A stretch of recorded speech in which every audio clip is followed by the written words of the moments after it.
Hi, Louise here again. So today's tutorial is all about how you can use Designsta to create a workbook cover. Okay, so I'm over in Designsta and I've opened this A4 workbook cover blank template, which you'll find under the workbooks section over here on the top menu. And I'm going to add one of the free backgrounds from the background pack that you have downloaded. So today I'm going to use the crystal and diamonds background. I'm going to enlarge that to the full width the template and move it up to the top so that it creates a header. All of these backgrounds are available in Designsta as well as editable backgrounds. If you didn't want this color, you can actually change the color of them in Designsta, but I'm just going to stick with the blue one for the sake of this tutorial. So I'm going to copy it and move this down to the bottom to create a footer, which is going to be thinner than the header. Okay. Next, I'm going to draw a square. So over at the Shapes panel, go to this little rectangle icon, and then holding down the Shift key, just drag the shape onto your template. And then I will move it to the center of the page and move it up slightly. Okay, I just wanted about there.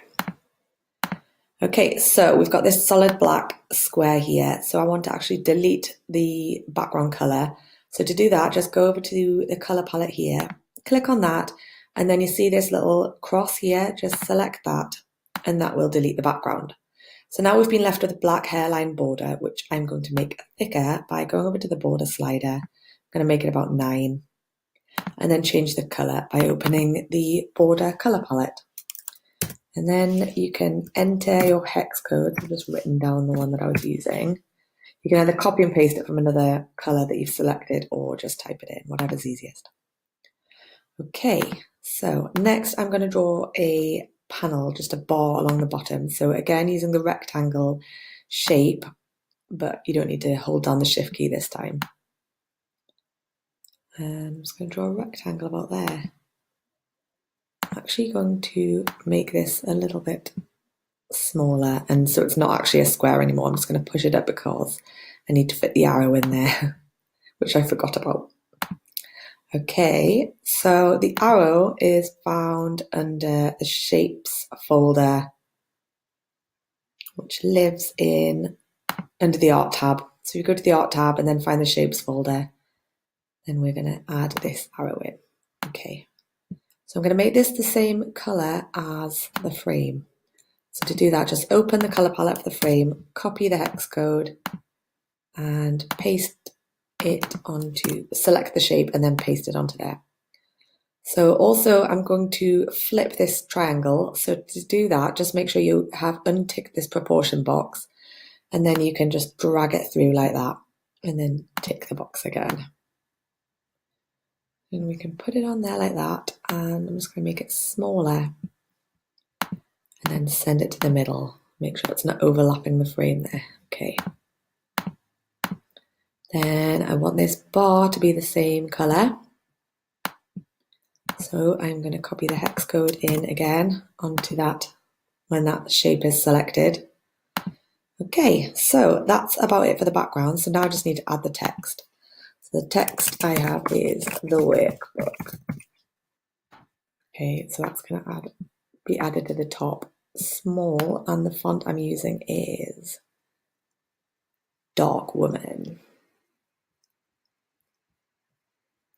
I'm using 2 contrasting fonts that complement each other. So I've gone for Dark Woman and Archon.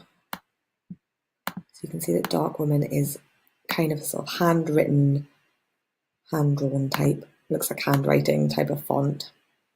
We'll change the colour to light grey, and then add the rest of the text. Your 90-day plan for, this is going to be Archon.